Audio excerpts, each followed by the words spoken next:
So let's move on to the next section where I want to discuss how we recognize them.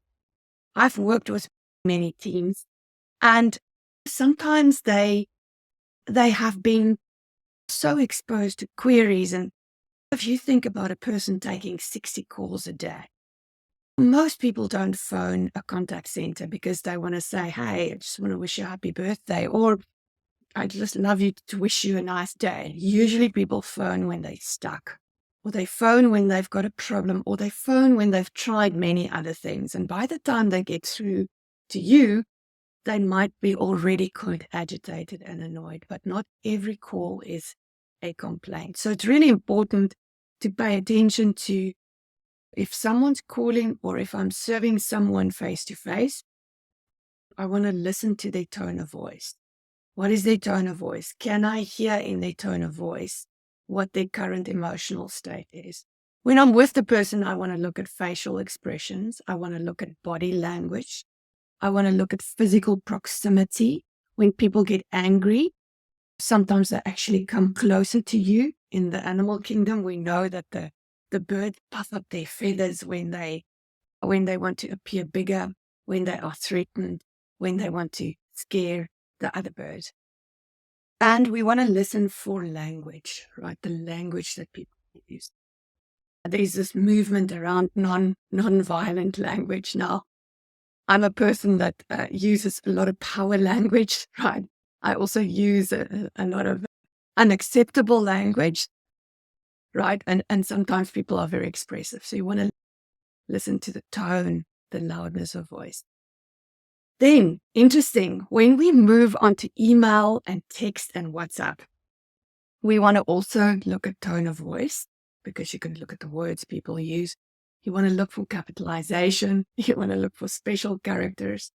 And then what I've certainly seen in the work that we do is people get very courageous, and sometimes they bring a lot of bravado to emails and to written complaints or written expressed unhappiness in a written manner.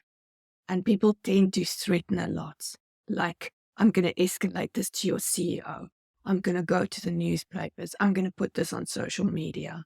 So people are much braver when they're actually not talking. And sometimes you lose a little bit of the intention. You lose a little bit of the human softness that the person actually has. And it's really important to look at the story, look out for the emotions. When you speak to someone, make notes while they are ranting, right? Make some rant notes. And when someone thinks of you, read carefully. They give you so many clues about where they are. And sometimes what I've certainly seen is people go for the transaction, right? They go for, we can't solve this problem. They go on the defense immediately instead of pausing, actually looking at what is going on here from a human perspective. What are some of the emotions? What's really going on here? People will tell you where they are, and sometimes the state where they are seems disconnected with the actual incident. It seems irrational. It seems like they're making a much bigger deal about this. And I want to just share with you what I believe is going on when something's so irrational, when someone's making a much bigger deal of something than what you think it is. And we've got these internal stories within us, right? And these stories are very negatively biased. And often stuff that happens with us in the external world gives us messages about ourselves. So if I keep on getting bad service, and every time I get bad service, I listen out for people saying, this always happens to me. You know what? I can never have just a peaceful meal. There's always issues. And this is a great clue for you that these stories are gaining person. And it becomes about who they are and how they feel about themselves in that moment. This is key to understanding customer experience. Customer experience is not about how they feel about your brand. It's about how they feel about themselves in that interaction. And often when people have these irrational responses, it's about the fact that they don't feel that they're good enough. And that all that you're doing is you said something or you did something that reinforced that story. And all of a sudden, the story becomes bigger and their reaction to it becomes so much bigger. Pay attention to what they say.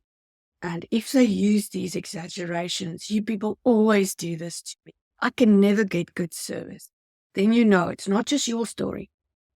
There's a baggage that's coming with that person. I want to quickly teach you a tool.